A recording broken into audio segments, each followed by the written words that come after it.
C'est bon? Okay.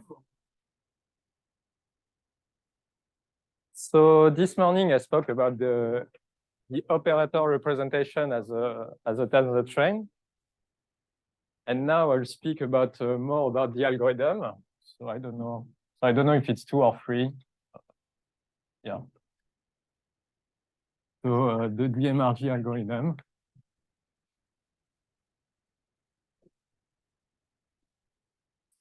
So in fact, you can apply DMRG to solve either. So DMRG is to solve. So either H. Yeah, write the H. So Hx equals B, where H is your big matrix, and B is some right-hand side, or the eigenvalue problem, where E are the smallest eigenvalues of H, and the underlying idea is to use the variational characterization of the solution of these 2 problems.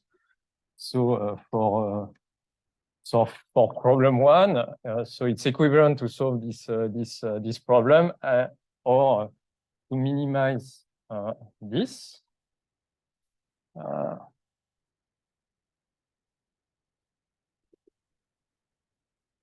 Okay. So here in this case, you would need H to be well, symmetric positive definite, and for 2, you would simply minimize the Ritz quotient, well, the Rayleigh-Ritz quotient.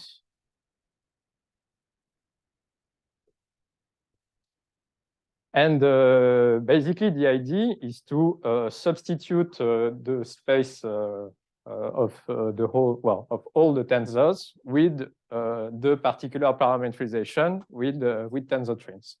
So here, so the idea of DMRG. So it's write X as yeah. So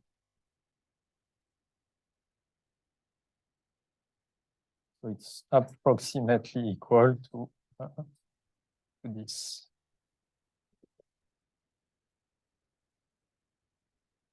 Okay. Where you fix a priori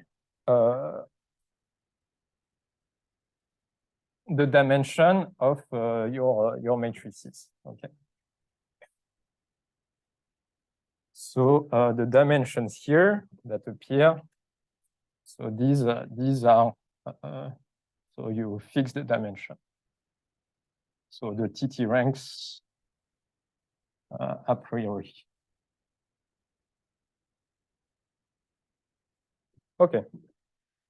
So so then the idea is well, you have capital L tensors that well, capital L xk that you want to optimize. So what you can do is do an alternate optimization, and that's exactly what DMRG is doing. So you freeze all the tensors but 1, and you do the optimization by first optimizing for x1, then for x2, then for x3, and so on and so forth. So DMRG is just an alternating optimization.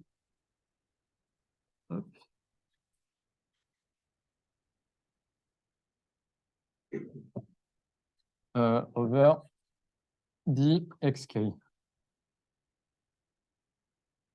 So so I think what can be interesting is to look at what are the effective equations that you have at each step. So so I think I think yeah, okay. For the terminology, I will say it a bit later. So let's look at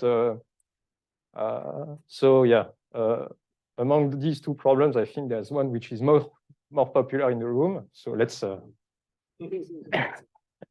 let's pick the one that is the most popular. So I think what is well, maybe the thing that we can start from is how this looks like in the tensor format. So X as a as a graphical representation, it's as a tensor train is then given by this. So I'll write it again. Yeah, I will take L equals 4 for illustration purposes, I think.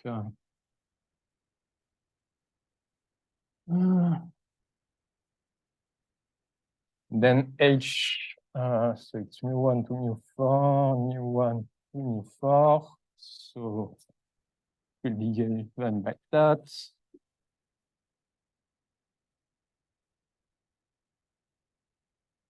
So this is H2, H3.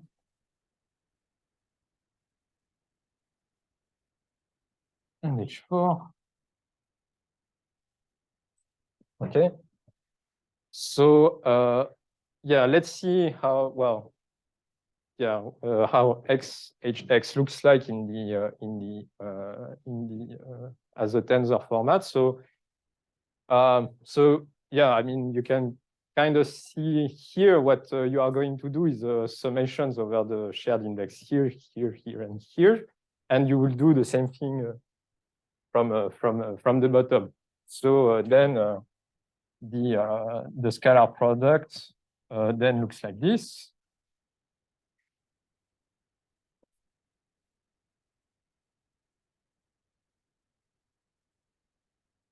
Okay. Okay. And basically, yeah, writing. So yeah, how I'm going to introduce that.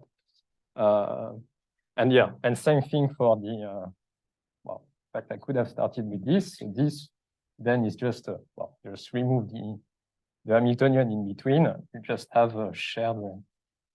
So you have just a summation like this. So yeah, if I write a bit what all these things are, these are the tensors. And so when you are doing this alternate optimization, so let's say that we do the alternate optimization by optimizing this X3 over here. So we do the optimization of X3. So the Euler-Lagrange equation that you will obtain will just, well, will be by just removing these, well, you write the Hamiltonian acting on a candidate X3 by removing these contributions. So okay, so if Antoine is making a funny face, it's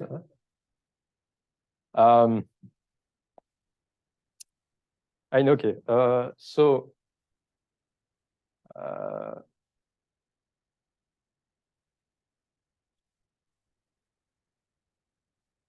okay, maybe I should give a bit more details. Okay.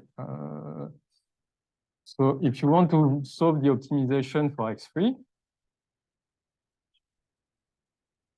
so what you are going to do is minimize for X3 of the TT representation. So when I write, yeah, so this, yeah, so this formula here, I will call, so, okay, so it will just be, yeah, taking the tensors that appear in the tensor train decomposition and just multiply everything to get the tensor. So this is just the operation. So here, what we are, so the problem that we solve at X3 is this one.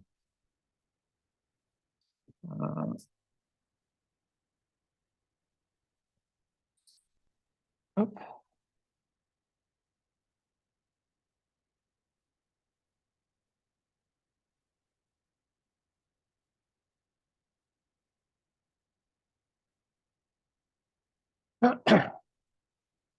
And so, I mean, it's just a, yeah, it's just a quadratic equation. So it's, yeah, it's a, well, I mean, it's I don't know, it's the same, it's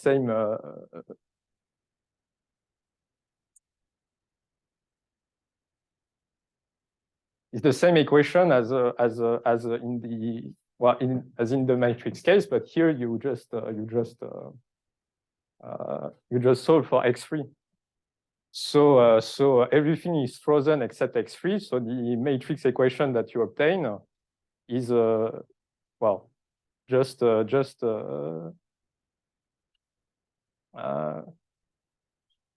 yeah, just remove the x3 component. So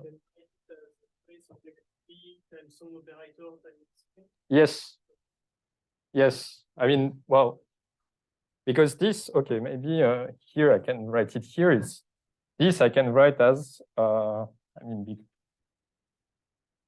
so if this is my x3, my effective Hamiltonian will be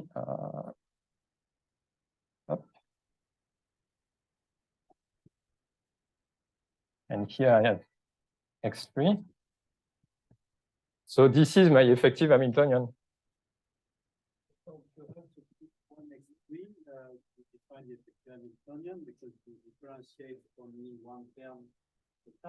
Yeah, so the equation that you get is Hamiltonian times x3 equal mass matrix times x3. Okay? You see? Because here, this is really a matrix, because you can see that you have, yeah, I mean, here are the, yeah, the column indices. Well, the three edges at the top are the column indices, and the three edges at the bottom are the row indices.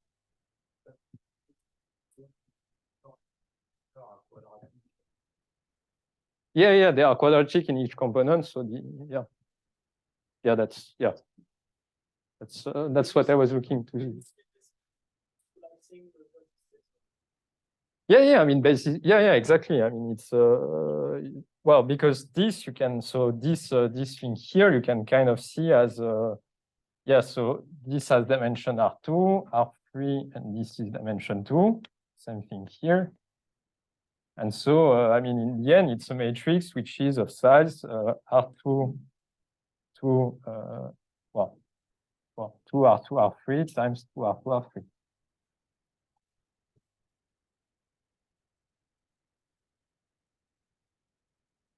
So yeah, so this is a quadratic form of X3. So it involves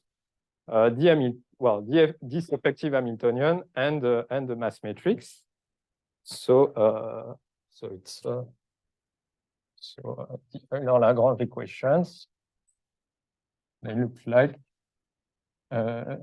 effective Hamiltonian times x3 equal some, yeah, we'll call it E effective because it's not the E that we are looking for, times the mass matrix times x3.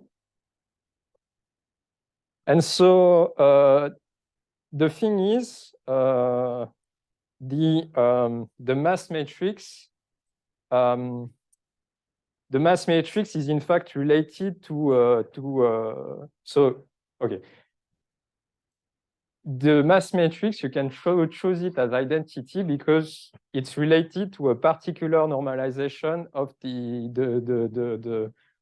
of a particular choice of the xk. So if you choose the xk the right way, then you can make this effective matrix the identity. So just going to write it down. So by choosing the right gauge for for x1, x2, and x4, then this effective Hamiltonian is the identity. So in fact, the equation here is just an effective eigenvalue times times x3. So this is quite nice. Another thing that you can notice is that I mean, well, you have a symmetry with respect to this plane. Okay, you have a reflective symmetry of the tensors that appear about this plane, and so it reflects the fact that this effective Hamiltonian is in fact symmetric. So what you are solving is in fact a symmetric problem at each microstep. So it's again a nice problem that you have. Yes.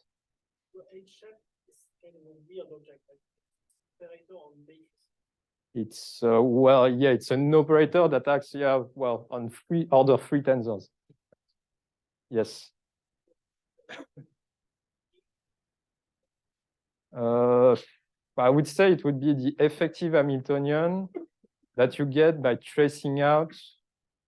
So it will be the effective Hamiltonian that acts on this particular orbital when you trace out the Hamiltonian with the environment of the other of the ground state. Yes, yeah. It's the other orbitals. It's the other orbitals.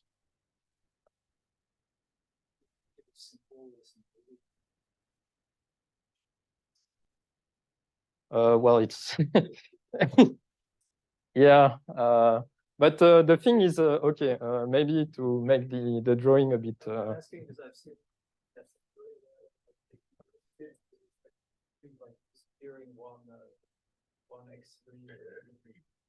What do you mean? Like if you take derivatives with respect to x, it's like say you open a leg or I don't know. Yeah, exactly. Yeah, yeah. Well. Because well, okay. So you open one of them if you want to write the Euler-Lagrange equation, but and so if you want the Hamiltonian, it's yeah, it's this thing over here. So the H effective, yeah, maybe I should rewrite it. The H effective in this case, it's really so it will be this object here.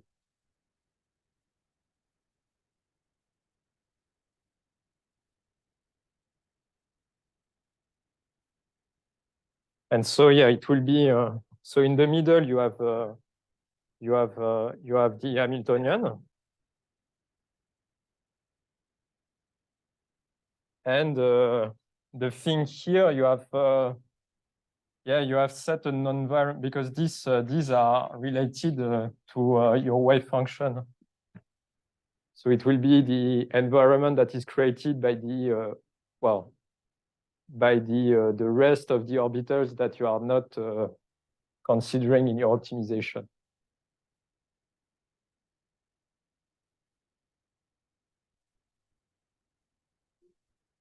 Why do you put this in the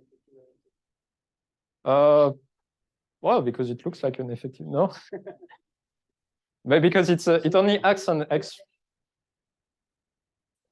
Yes, and it's I mean it describes what is happening to this to the X3 component of your wave function. So do you actually do a process like Antoine described before, where he was talking about partitioning? Or? No. I mean here this is my no. It's the equation that I solve. So it's but you solve it for, so you solve it first for x1, then for x2, then for x3, and since you get different well, since you are updating your wave function at each step, you need to do it several times.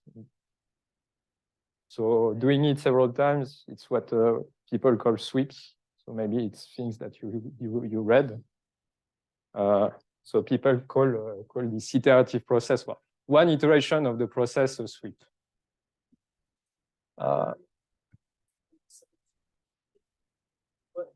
Say, for instance, what it looks like if all the orbitals, if your Hamiltonian is one body and all the orbitals are eigenstates.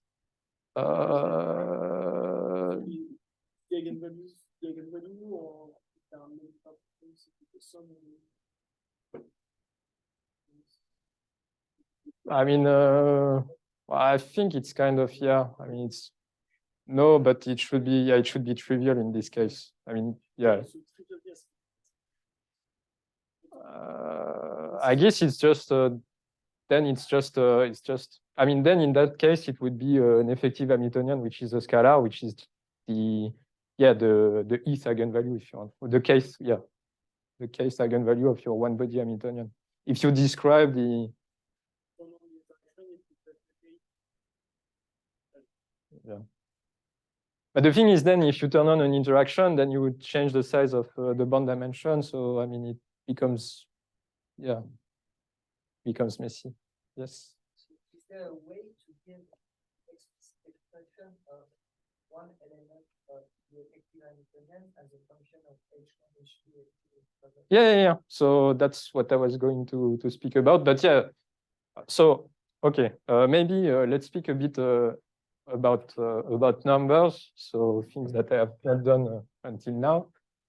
So capital L, usually you would think as, so in usual calculations, it's, let's say 50.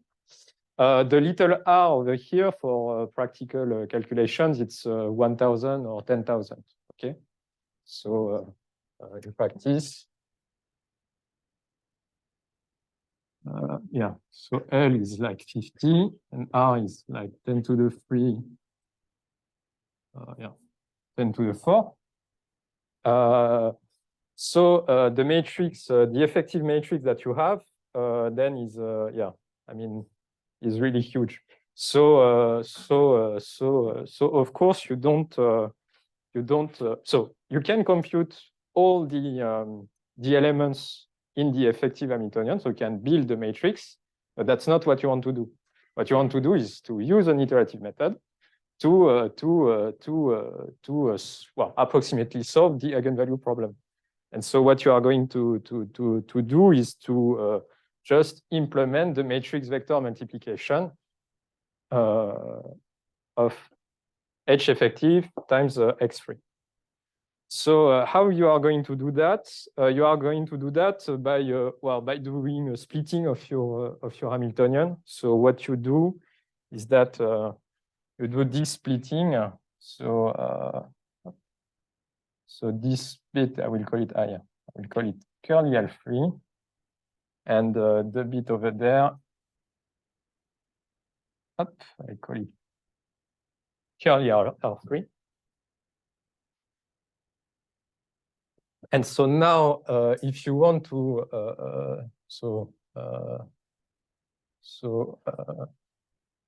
the Madvet product.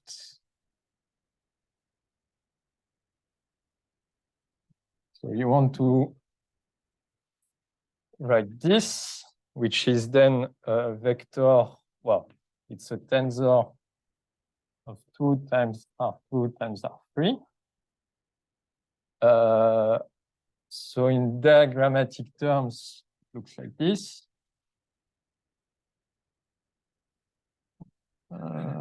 So yeah. So yeah, I first maybe write the whole thing. Yeah, so what you are going to do is use your splitting. So what you first do, in fact, is F3 times X3. So in fact, first you do L3 times X3. So this is just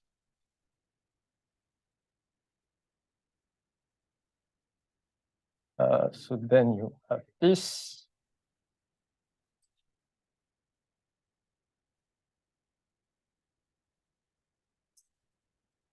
Yes, and I have open legs.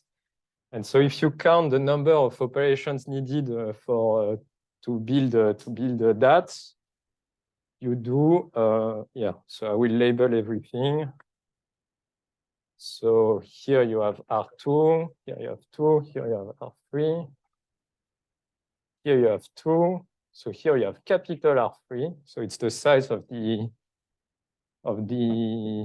these matrices here. So here, yeah. So here, this one has size R3 times 1. Here, this has size R2 times R3, R1 times R2, and 1 times R1.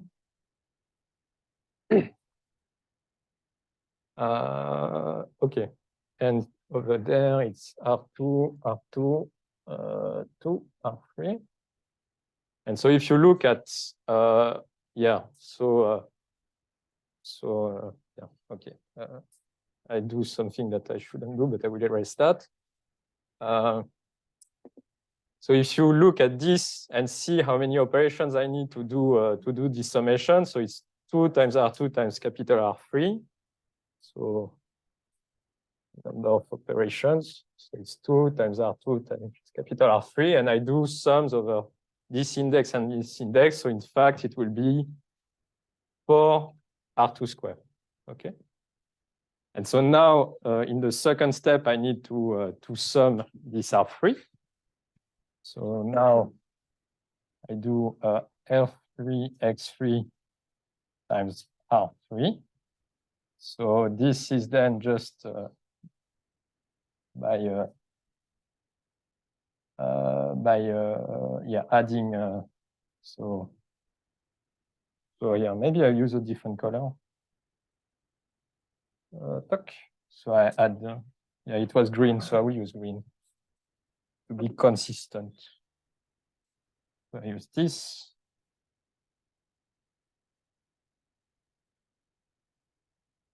Tac.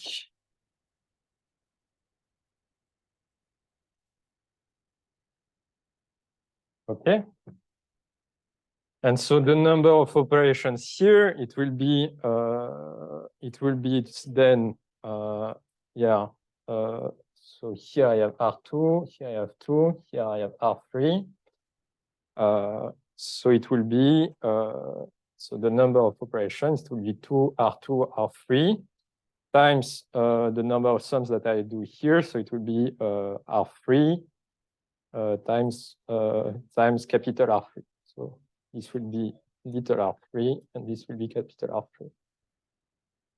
It will be R3 squared, R3. So doing a matrix vector multiplication, in this case, so matvec, it will be of the order little R3 times capital R. So it's in fact quite favorable. So the thing now is how do you build these left and right component of the Hamiltonian? So basically, what you do is you start from the left. So you start from here. You add this, then this, then this, then this. Okay, so you can do it kind of sequentially. And it has a scaling which is kind of similar to this. So I think there's a square that you need to add here. But, yeah. And so the scaling to build these little blocks is still fine.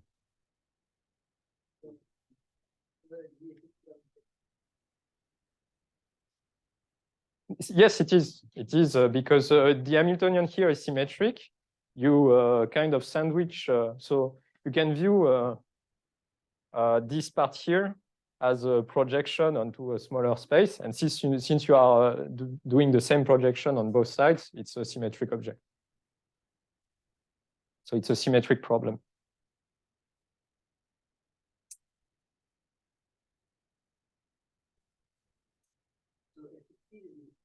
Did you say projecting or? To me, it's kind of the same. I mean, that you have a given number of degrees of freedom, and you have reduced the number of degrees of freedom. Well, you can view it as the effective Hamiltonian for the X3, for the part that is related to the orbital. It is the same for the quark Hamiltonian. You have your Hamiltonian, and then you sum over some.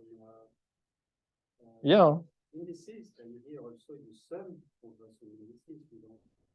Yeah, I mean, yeah, the Fock Hamiltonian is the effective Hamiltonian that is applied to the to one R3 Fock orbital. Yeah, yeah, I mean the same spirit.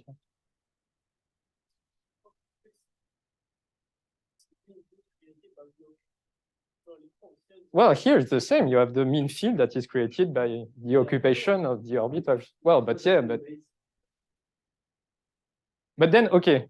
So the X3 it has two parts, if you want. It has an unoccupied part and an occupied part.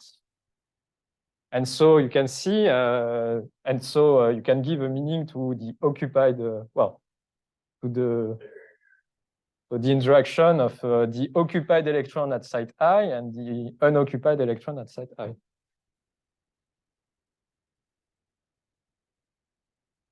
In quantum chemistry, effective Hamiltonian is it's smaller, but the eigenvalue is the exact one of the two problem. That's why it will be distant. Okay. But it's more local. Okay, yeah. Okay. But So, never mind. okay, it's yeah, it's a projected if you want. Yeah.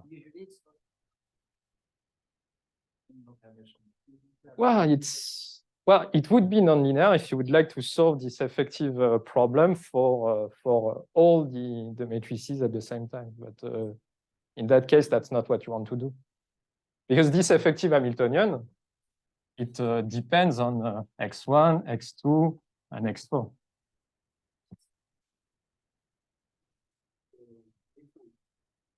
Yeah. You don't have the total energy. Well, then this effective energy is the approximation of x. So this.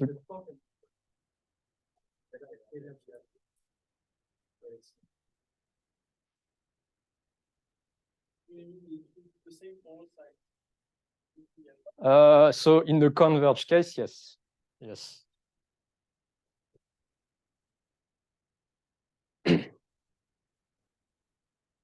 Okay. So in fact, I will need less than 1 hour to do the MRG. Okay. So the number of so one thing is why we call it sweep. It's because basically because of this splitting, you would go from left to right. And then because you have pre-computed the left part, you would go then back this way. You wouldn't start again from here. So you go one half sweep from left to right, and then the other way back. So that's why you call it sweep. And usually you would do, let's say, 20 sweeps in general. So that's yeah. People are happy after 20 sweeps. Okay. So just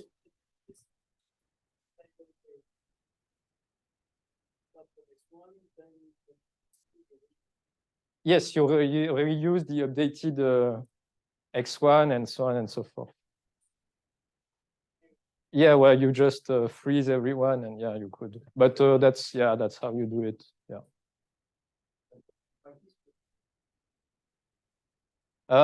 Well, you would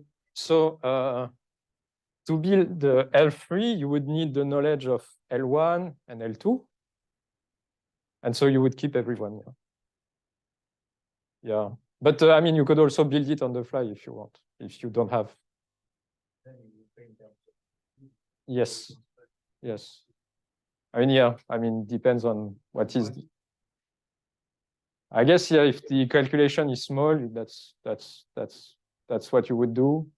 Because the object, they are not too bad in the end, because if you look at L3, yeah, maybe I should have mentioned that. The dimension of L3, it's R2 times 2 times, times this R3. So here, times 2 times R2. So it's much better than the cost of storing the Hamiltonian. You gain an R3 square. Because, yeah, remember this capital R3, we said when we were speaking about electronic Hamiltonian, this scales as L to the square, in fact. So it's not that big of a deal. Yeah. Yes.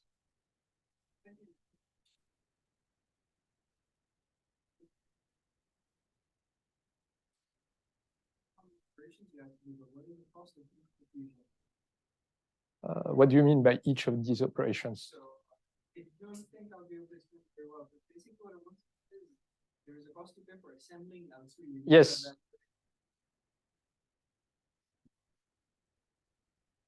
Of assembling L3, it will be more or less this cost.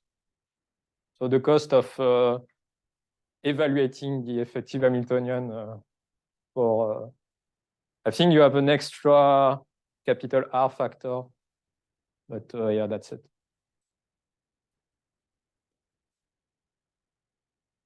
No, because you hide it in the size of the little r.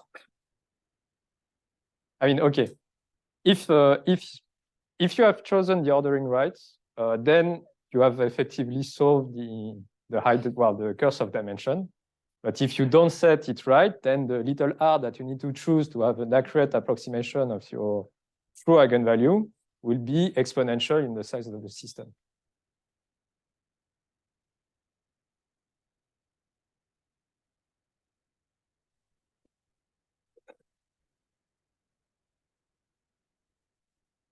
Okay, so maybe like 5-10 minutes about rank adaptivity, because here basically you choose a rank and then well, you hope for the best. And if you want to increase, yeah, to improve your accuracy, you would just increase the rank, but I mean you would do it in a kind of yeah, well, yeah, I mean, you don't have any idea what you are doing basically. So you just do it, then you see the value that you get, and well, that's too bad. Yes.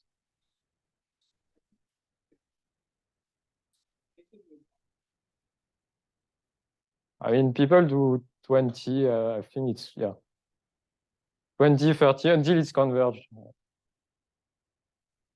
Yeah, but it's not, yeah, it's small. Yeah. Okay.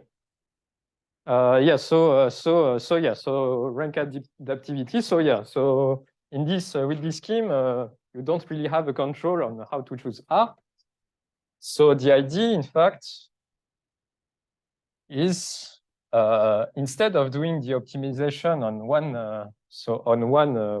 one of these X3, you do it for neighboring sites. So you do for a pair of neighboring sites. Okay. So rank adaptivity.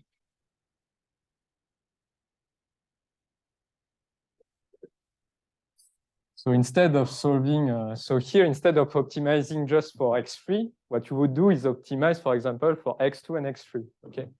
So here, instead of doing the optimization on XK, you do on, let's say, XK minus 1 and XK at the same time.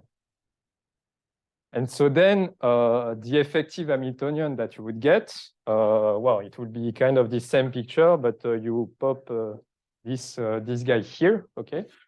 So then the effective Hamiltonian, or the projected Hamiltonian, well, what? Okay. I call it effective because to me it's effective. So then the effective Hamiltonian, so let's say that you do the optimization over X2 and X3 at the same time. It will be, it would look like this.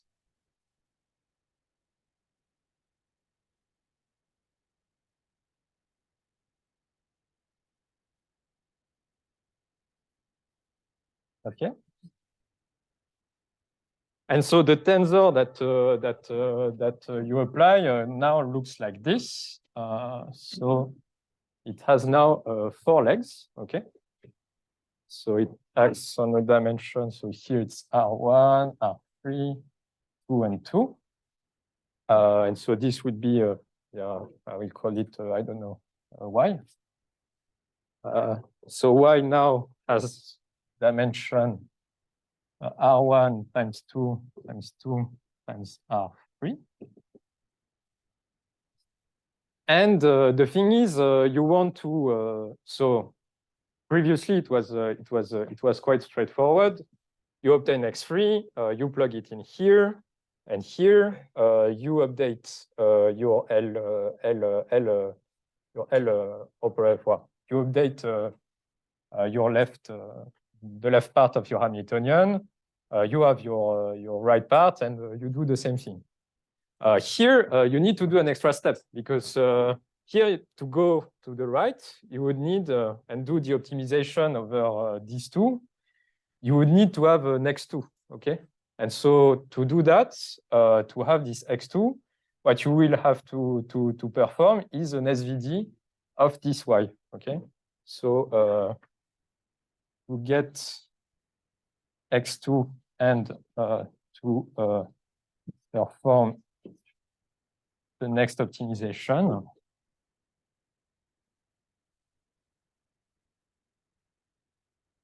you do an SVD of Y. So of Y of size R1 times 2 times 2 times R3. And so the SVD that you will do is with respect to these dimensions, okay? So the Y, so what you will write is Y of, so I will give some names of the indices. So this will be alpha 1, alpha 3, mu 2, 3. So here the SVD that you are doing is respect to these indices. So you do a reshape of your tensor Y. You write the SVD. So here I have an index, let's say beta. V transpose beta alpha 3 mu 3. Okay.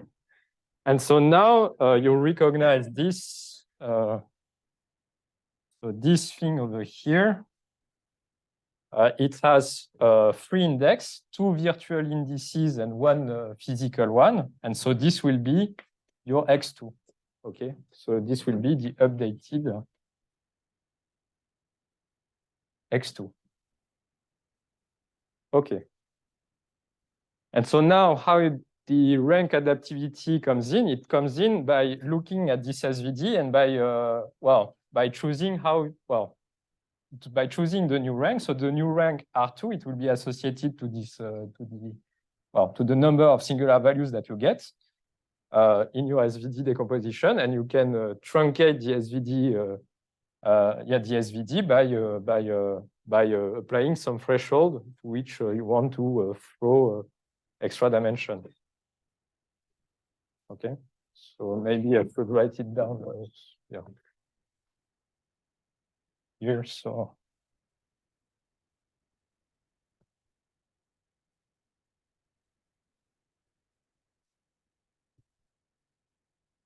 So then, so the new rank R2, so this is equal to the number of kept singular values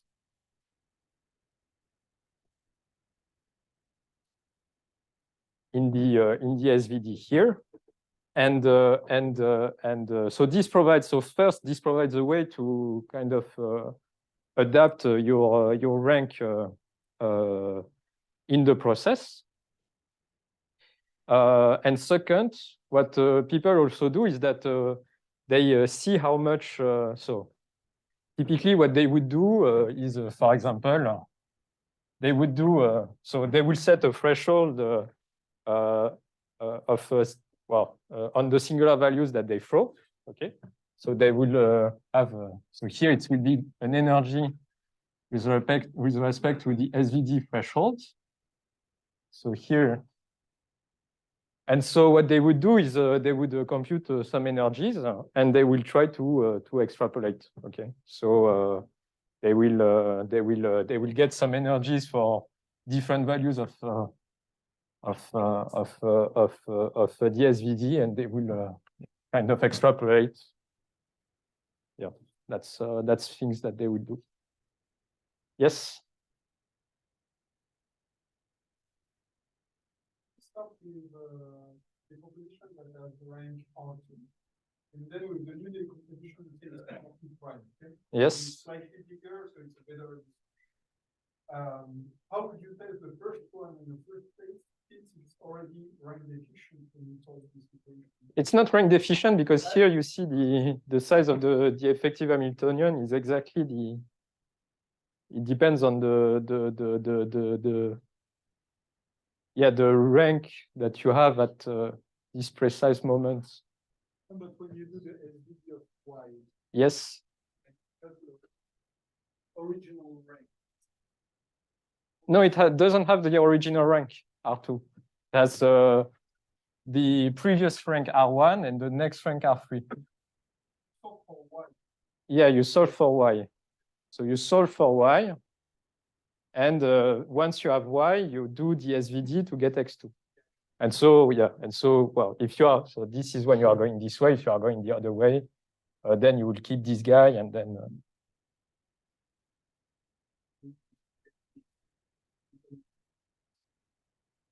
So you would do this effective Hamiltonian and do the same kind of splitting. So here the splitting, okay.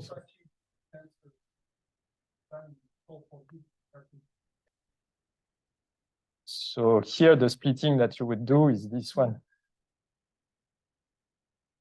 So this will be your L2 and this. But it's just you never solve for individual X1 and X2. You solve for a fraction. Well,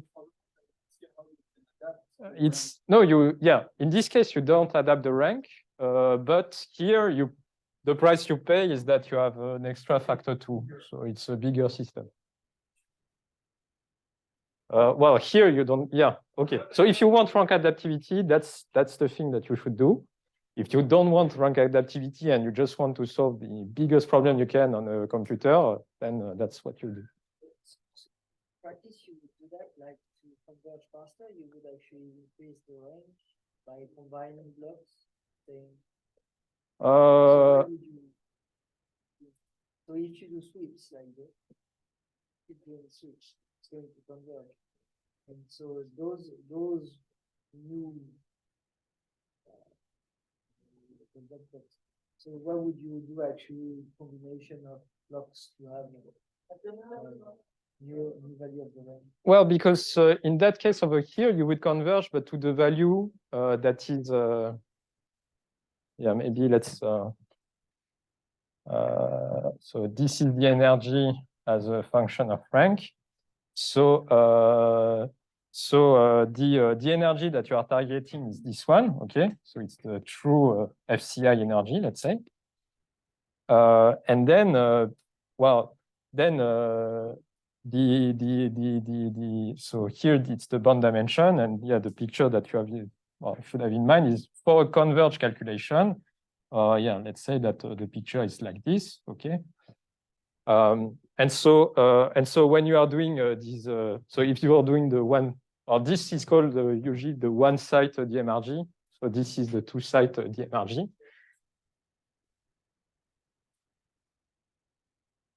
But to the converged value. So yeah, so if you keep R, what you are doing is you hope that you converge, you converge to this point here, but you don't know how far you are, okay? And yes, and so you hope by doing this adaptivity that you can kind of get an estimate of, so you do this adaptivity and the R is kind of related to this threshold epsilon. And so you kind of have, I don't know, like an estimate of what you gain by increasing the R using this adaptive scheme, because you have a control of the singular values that you throw out by not increasing the rank enough. Yes. Yes, but this would require to have a kind of the power law of how it behaves. And well, it seems, well, it's, well, for the best approximation, it's quadratic in the singular values that you throw out, but you would have to know that the singular values here are exactly the one, or at least faithful to the one of the singular values of the reshape. And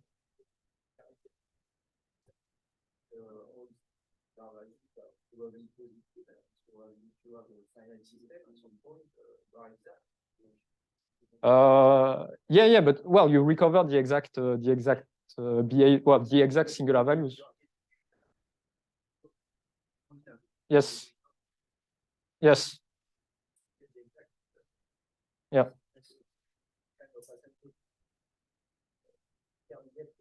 Yeah. Yeah, yeah. Yeah. In practice, people do one side DMRT, two side, three, four, or They do two sides because it's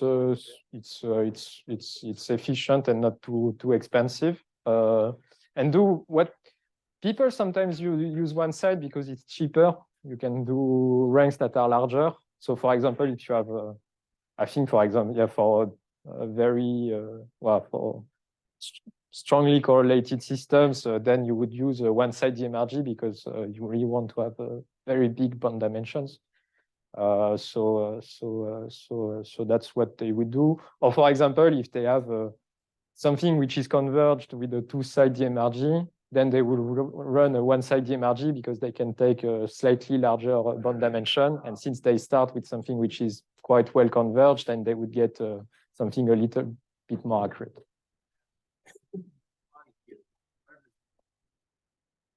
say we need to do an SVO Y, but how do you? So the start will be just the concatenation of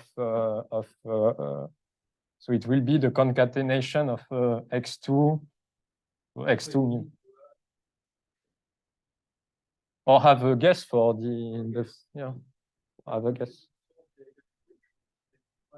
Yeah. But I mean, well, yeah, but how do you? Well, where it comes from? Yeah, it's okay.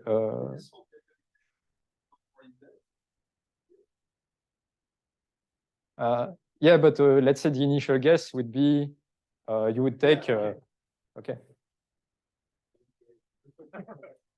The first, for the first step of your iteration, you would use the x2 that you have and the x3 that you have, the candidate x2, the candidate x3.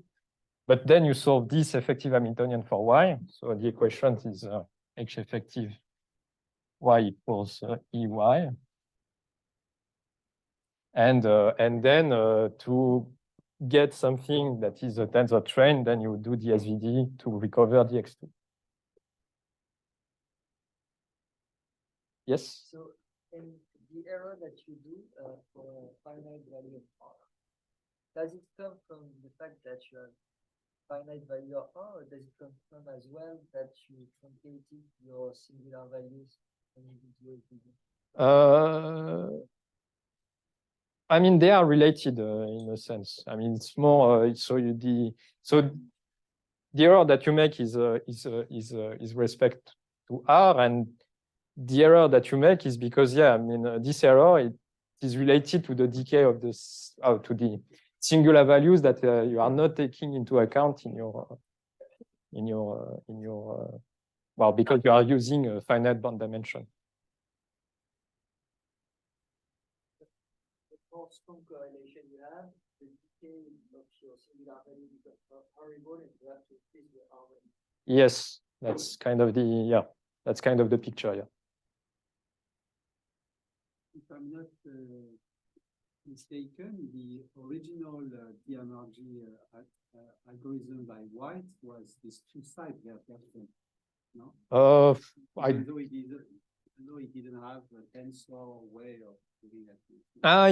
He has two parts. Yeah, that and then he does the SVD to kind of move some parts to the left. Yeah, I think so. So this is in fact a more recent algorithm. in this sense. I'm not sure, to be fair. Maybe it's older, because I think, for example, well, okay. I think, for example, in statistical physics, then you would get like an infinite part on the left, an infinite part on the right. But since everything is translationally invariant, yeah, you would have ways to kind of, yeah, phrase it in a, I don't know, as a true nonlinear equation, and yeah, and have really an effective Hamiltonian for this, because all the matrices would be the same then, because of the translationally invariant character.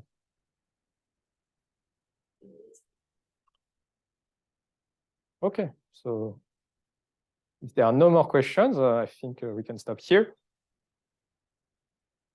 Thank you.